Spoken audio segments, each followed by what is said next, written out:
Mukulu Mayinja. Wanje sebo. Nkulamusiza sebo. Nange sebo sanso kuliza. Oli buterevu wano ku podium Kasalabecha.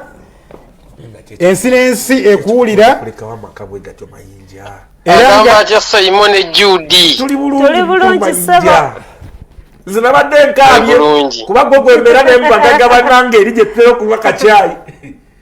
Okitegeera. Naye baba. Ebigenda mu maaso biraga nti Mayinja abantu bakumisinga kubanga Mayinja afuse Mayinja buli mwali ku Mayinja. Nze bannange nange erinnya Mayinja ntuuka ekiseera ne ŋŋamba singa gwe boogerako siyenze. Singa nange simwagala. Mulimu olumu abantu bagenda ne bagamba Mayinja yaggwamu n'okkiriza bw'otayimba nti ate lwaki toyimbye nti ate kaakati mwavu nti ate kaakati alesewo amaka g'emunyonyi kwegamba n'obuuza naye ng'ekituufu kye kiriwa Mayinja ekitya ekituufu ekituufu kiri bwe kiti ndiko ekituufu ndi Bungereza ate sigwe kusoose ate Mayinja wakwata ekyafaayo wagendako mu America n'otasulayo n'okomerawo kwolwo olunaku ensi n'emutya. Yes nagenda ne tumala show ne bwe twamaliriza twalina abo bapalaso Pastor Bugembe ne ŋŋamba nze nzirayo Pastor Bugembe ayiri Nambiru ne mbagamba nze nzirayo ate no weewuunye n'enninnya ennyonyi n'entuuka e Uganda ng'ate igoze na Sheikh Kasambya n'enninnya emmotoka okuva ku airport n'engende Kasambya Mubende naye nga nva mu America seemudde. Obadde kyatugamba nti ekituufu oli Bungereza? Ekituufu ndi Bungereza naze kulabako ku famire yange. Nakuza kuba Aisha ali atya n'abaana? Bambi mulungi, Mukama mulungi, bonna balungi. Oli naye awo? Agenze mu Central London. Kakati Mayinja abawagizi okireka bakumisinga. Ne batuuka n'okubuuza akomawoddi. Kyendabye. Akomawoddi buli omwana musalo omugambo. Wanyi sebo? Ndowooza omusalo omugambo bannange mulekeraawo bintu byemwogera ku TV bimenya abantu bangi emitima. Mbadde n'abantu Amerika nga bankubira bagamba bannaffe abo bwe tuvaayo nga bagamba twaggwamu twakola ki nga batuvuma naye nabo ekizibu ekitujja ku ma TV tebakinogeranga ddagala weekanga nabo balibaliriza bali mu Amerika oba Bungereza oba South Africa you never know. So muwazzeemu amaanyi zino ensi zino opportunities nyingi ekyokukomawo mu 3 weeks ndowooza nja kubamaliriza okufiitinga abaana bano mu masomero wabuli lw'oteeke n'omwana mu ssomero sewe batakulabako beebuuza oli taata wange liki kuba Mayinja nze ku apartment simanyi z'ositudde ekyanja bonna abantu bedda bagamba Mayinja tasobola kugenda katono nnyo Mayinja abaana kati bagenda ssomero eyo bulijira gye basomera lwakuba nti ffe eba mu Uganda ebintu bikola tutya bulijjo gye basomera nga Uganda nasigala n'abaana babiri era benazze nabo omu yabadde wa P7 mulala yali wa senior 4 lwamaze nabo ne mbaleeta n'olwekyo sirabawo alamu yonna lwakuba bo abantu bakitegedde kati naye nze ndijjo nnina obutuze bwa mirundi ebiri nina residence permit eya Bungereza singa mbadde ku TV naligikulaze wano residence permit egyowulira n'omuntu n'agamba sina mpapula sikirizibwa kukola aba anoonya eyo card residence permit ogirina nina national ID eya Uganda so ino obutuze bwa mirundi ebiri eri olika nene okumoberaka newensula kati wange gwe bagambye osobola okutwala omuntu Mayinja leka naawe anti kankikubuulire kati omanyi abali e London babuuze Mayinja asula waani nti gwe yasulidde abaana ne mukyala we ekyemmanyi mu nsi ekinfuula hambo kukulira nnyo mu ddiini bw'ogenda empenja ffe tubeerawo mu kkoona nga ku kkanisa tetwako tukuba ngoma za kkanisa ono batuganira ofuna ekirungi kakkana kakati nze simanyi lwaki abantu babeera bagamba kakati gundi adduse mu ggwanga nziruka nze mu Uganda sirina mwana noonya siinamu amanja oli ku TV amanja jawo ku TV bane buli abanja Mayinja jangu obukakafu wano tukakasoba ddala gye muli Mayinja kubanga wangi mukwano ekyasinze okutiisa abantu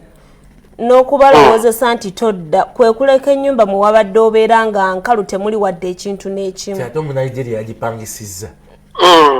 ennyumba eyo Judy yesebo nga bw'obeera n'ennyumba n'oganjagalira ku renovation nabadde nvaamu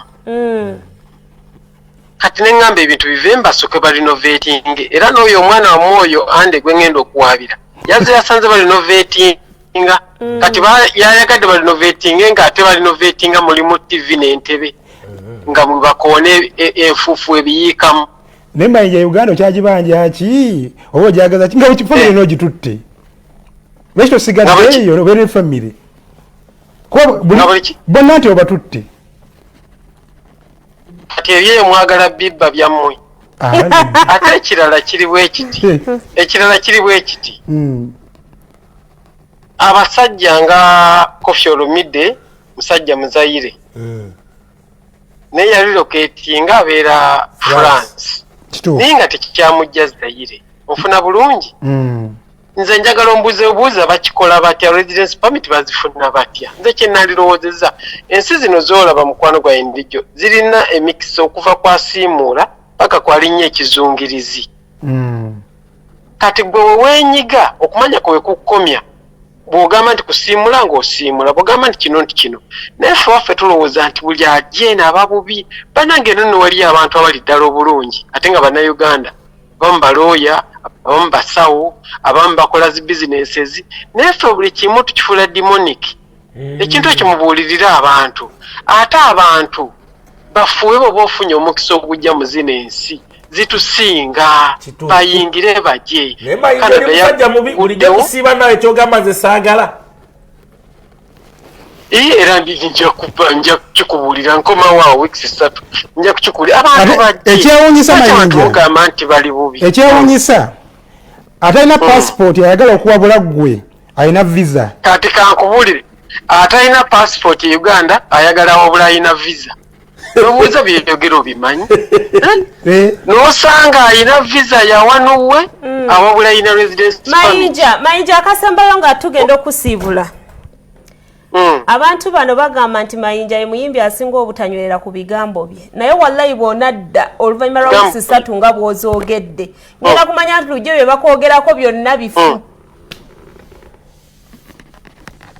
anti kaakati abagamba nti omuyimbi atanyereza ku bigambo bye baba baagala mbakolere ki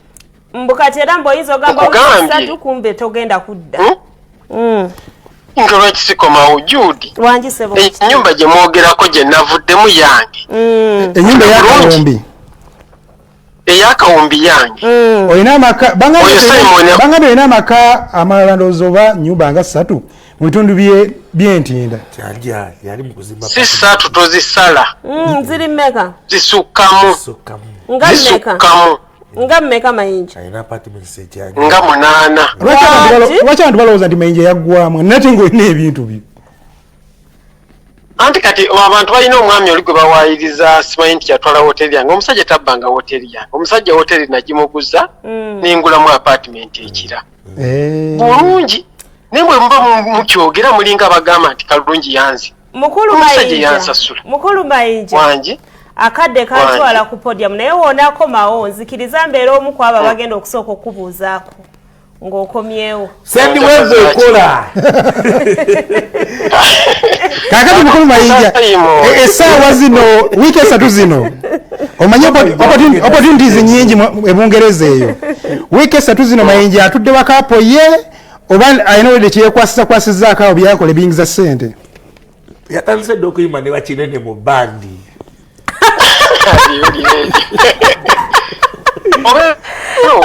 okusobola okola wanda residence permit osobola okukola emirimu naye ng'akawidde kagambye akasendi weevu naye nga bannaye tubeeyanza nnyo mwena abeekumidde okubukedde bambi bannayuganda mbaagala nnyo yesebo obaka bwa busemba bambi bannayuganda mbaagala nnyo tujja komawo tukole emirimu gyaffe kirabika ndoza abantu baba bamisinga olaba omuntu ava mu ggwanga buli omu n'amanya buli omu n'agiyita ensonga era bagamba nti mukulu kikofiira tebamusibudde namusiibulako abantu bannaye nga ye bw'aba atambula nsiibula kusaasira mukulu Mayinja tukweyanziza nnyo Aisha n'abaana batulabire na bonna bonna boolabako Saidi Zero kiri n'abalala batulabire Mukama akoome oyo mukulu Mayinja muwulidde bannaye temukyabuuza bingi bitimu akyogedde buli abanja oba obanja mukulu Mayinja jangu temusobola kutaputa simu eyo mpozi nga nammwe muganda wange muli baweewo ate ebadde ki Mayinja tadda ayina resident permit ne week emu emmala okweyiyayiya kwa ina akamala wali opportunity okuva kwa simula paka kwa akola ki nakugamba bali akola ki osobola okukola banda akola ki okujja kukolera ambassador wa Kazambi kakati